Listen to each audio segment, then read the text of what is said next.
Hi, this is Mike from Mike's Unboxing Reviews and How To, and on today's video we'll take a look at a budget motherboard for the AM5 socket. This is the Asrock A620AM ProA WiFi. Quite a long name, lots of digits in there and very easy to get wrong.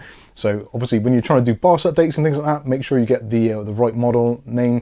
This is a somewhat entry-level motherboard on the Asrock stack, and is designed for kind of budget-based systems, low-cost systems, if that is a thing. With DDR5 at the moment, it probably isn't. This video has been recorded towards the end of January 2026, and this motherboard was kindly sent in to us by Andy Archer. Thank you very much, Andy.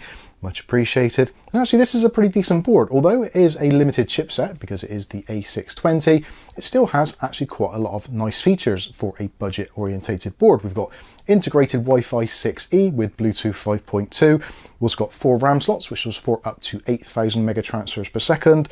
It's got 6 fan headers on there, so lots of fans can be connected. Also an AIO pump header as well, which is a little bit unusual seeing the limitations of this chip and in terms of overclocking, that sort of stuff, but still nice that you can use an AIO should you wish to. Also diagnostic D-LEDs, fantastic. We do like to see that on a motherboard. It does help immensely when trying to troubleshoot new builds or even if you're doing upgrades. So today we're going to take a look at this board in some detail, go through some of the specifications, what all the slots do, and of course what is included in the packaging, as this is an unboxing video. And then hopefully at the end of this video you can work out whether or not this is going to be suitable for your next low-cost PC build.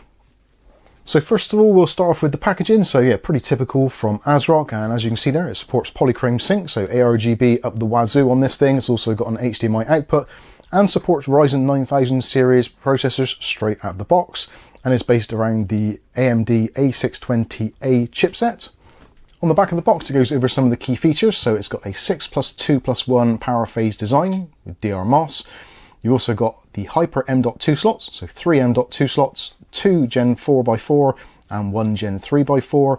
Also it's got USB 3.2 Type-C front and rear, so for front panel connectors, and also one at the back. Integrated Wi-Fi 6E, as we've already mentioned, and it gives you a look at the rear I/O and the motherboard layout. Feel free to pause it if you want any more detail.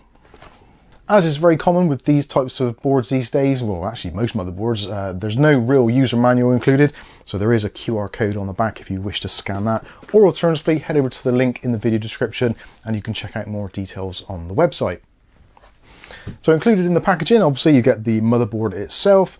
You also get a I/O shield because it isn't captive on this one, which is somewhat unfortunate, but I think it's one of those things which at this kind of budget end is very acceptable. Very clearly laid out, so you know exactly where everything goes. And also the rear I/O layout is actually pretty decent. I'll show you why a little bit later on. Also included there is a pair of SATA cables, which is handy for those of you connecting up SATA devices. There's also a pair of Wi-Fi antenna for the integrated Wi-Fi 6E and Bluetooth 5.2. There are a bunch of M.2 screws and a spare pillar as well, so if you're mounting a different size drive than is incorporated on the board already, that is absolutely fine. And also, as usual, you get the regulatory notice for those in the EU, and also you get a quick install guide, which is very, very basic indeed. So now let's take a look at the board itself. Now, first of all, in terms of its design and looks, I think it looks absolutely fine. Got some pretty decent heat sinks on there, even though it's a limited VRM. You've got one over the top side and also one on the primary M.2 slots. Obviously, you can see all the ports there because the I/O shield isn't incorporated.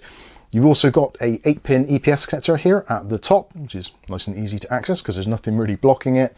You've got the heat sinks, as we said, a little bit on the wobbly side, but they are absolutely fine. Spring-loaded connectivity there. Here we've got a CPU fan header over the top there. Then you've got 4 RAM slots, and the 4 RAM slots support DDR5 and speeds of up to 8,000 mega transfers per second. Obviously, if you're populating all 4 slots, well, firstly, you've probably won the lottery, but secondly, you're probably not going to get those stellar speeds from it, so do bear that in mind. Realistically, DDR6000 is still pretty much the sweet spot, possibly even with 4 sticks of RAM, although generally that sometimes clocks down to 5600, but your mileage may vary depending on your processor, the memory controller in that processor, and also the RAM that you're actually purchasing. So do check out the QVL lists to make sure you get the right stuff the first time round. Moving along, so we've got a CPU optional header here, and underneath that there is a grey colour-coded AIO pump header. Again, nice thing to see. You don't often get that on these lower end boards. You normally have like CPU optional if you're lucky, and sometimes you have to use a separate fan header for the AIO. So it's nice that they've included that straight out of the gate. Underneath that there is a pair of addressable RGB ports, so that's your 5-volt 3-pin addressable ARGB. Nice positioning, nice to have that there for things like AIOs and also CPU coolers, that kind of thing, maybe fans at the front. Nice to have both of them there, I quite like that. Next to that, one of the most important things in my mind on a motherboard these days is the Diagnostic D-LED.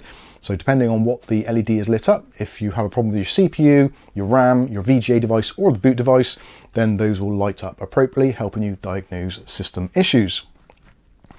Underneath that, 24-pin main power connector, and below that, a pair of SATA ports. That's the only SATA ports on here, so just 2. And then you have next to that a USB Type A front panel connector, and underneath that the USB Type C. Both of those are going to be limited to 5 gigabit per second, regardless of what you plug into it. So that is one of the downsides of this chipset. There isn't a lot of bandwidth to share, so it is quite meager in that regard. So no fast transfer speeds on those USB ports. Underneath that, you've got a heatsink over the chipset there, again spring loaded and does move around a little bit. Moving down underneath that, we've got all the I/O and also PCI Express and also M.2s and stuff like that. So let's go through those next. I think that's probably a good idea. So this top slot, this is powered from the CPU itself. So this is going to be running at PCI Express Gen 4 ×4 speeds. Very small metal heatsink on there, and also the ability to change drive sizes. Something I did notice when I took it apart a little bit earlier is it's a little bit difficult to actually attach the M.2 drives. It's one of those situations where you have to use like a compression fitting with the top heatsink there. So yeah, sometimes when you actually put it on, because of the adhesive nature of the thermal interface pad, sometimes it can make the drive kind of go a little bit wonky, but hopefully that won't be too much of a problem. Underneath that, under here, there is another M.2 slot, so that's PCI Express 4 ×4 speeds. That is also coming from the CPU. And just nestled in between there, you've got your Wi-Fi card in there. So again, Wi-Fi 6E and Bluetooth 5.2. Nicely routed up through with black cables, and also there's a little shield over it as well, so it doesn't stick out like a sore thumb. Quite like that. Down in this bottom corner, powered from the chipset itself. Underneath the chipset, there's the last of our M.2 slots, so that is PCI Express Gen 3 ×4.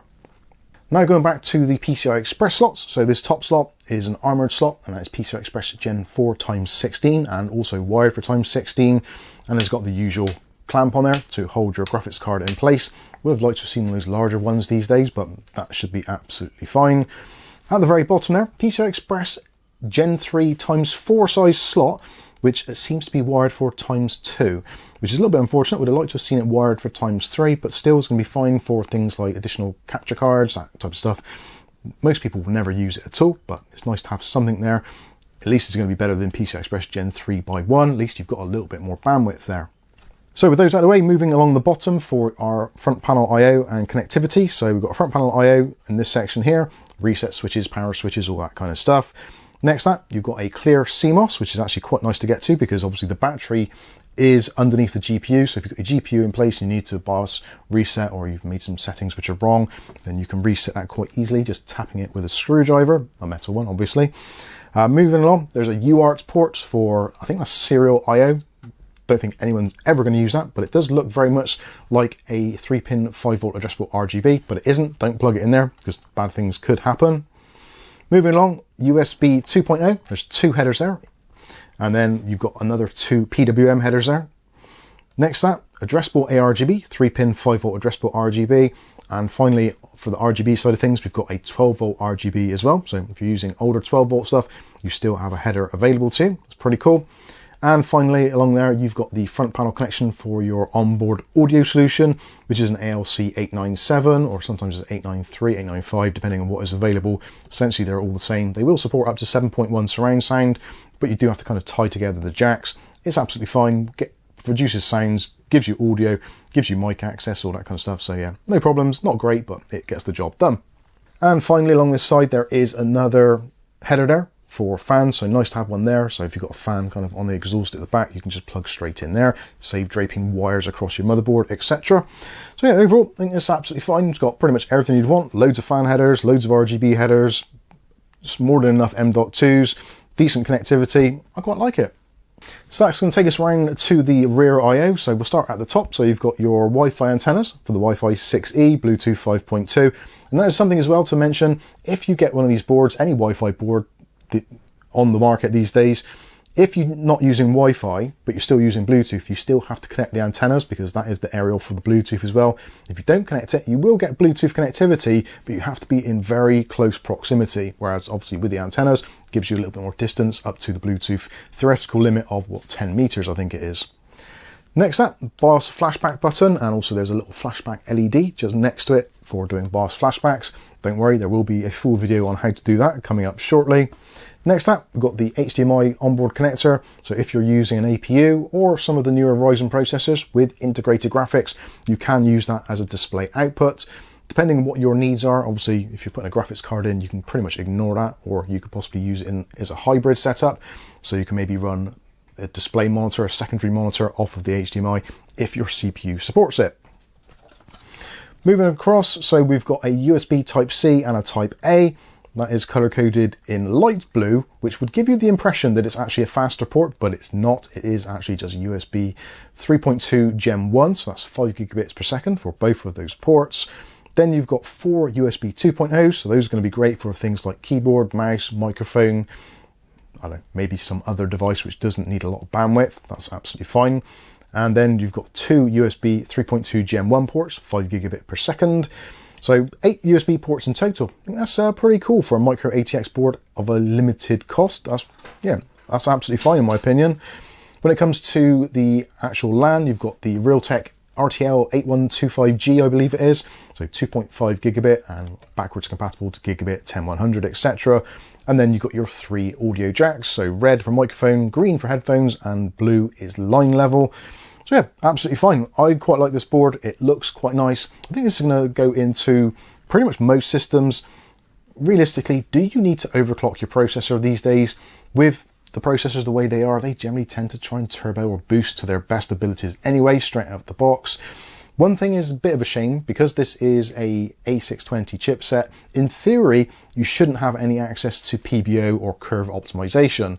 Now, sometimes BIOS-wise, manufacturers will put it in there. Sometimes you can access it and sometimes you can make changes. They don't always work, but sometimes they are there. So I would say if you are someone who's considering seriously undervolting or using PBO or curve optimization, then this isn't really the board for you. You want to step up to a B650 or B850 board at the very minimum.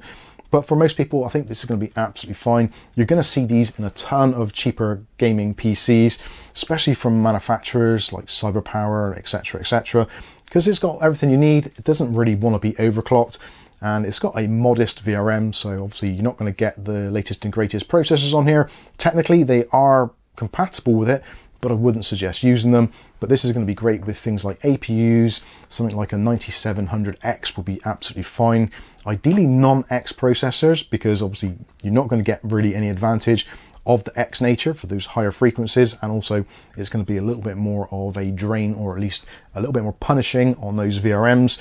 But for most modest systems, I think like a Ryzen 7700 that you can pick up really cheaply these days, or 7600, 7600X, 9600, these are going to be fantastic for this and let you put together a very cost-effective, modest gaming PC or office PC. And again, I think it looks quite nice. Anyway, I think that's about it for this motherboard overview and unboxing. Hopefully you've enjoyed it. And of course, if you have any further questions, please feel free to ask them in the comments section below, or alternatively, head over to our Discord and we'll try and answer any questions you have there.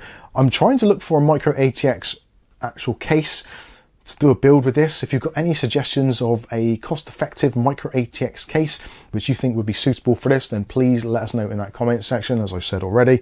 I think that's going to pretty much wrap this one up. Thanks again to Andy Archer for his kindness in sending this one over to us. It's very much appreciated. I think it's going to wrap this one up. I've been Mike. This is Mike's Unboxing Reviews and How To, and hopefully we'll catch you in the very next video.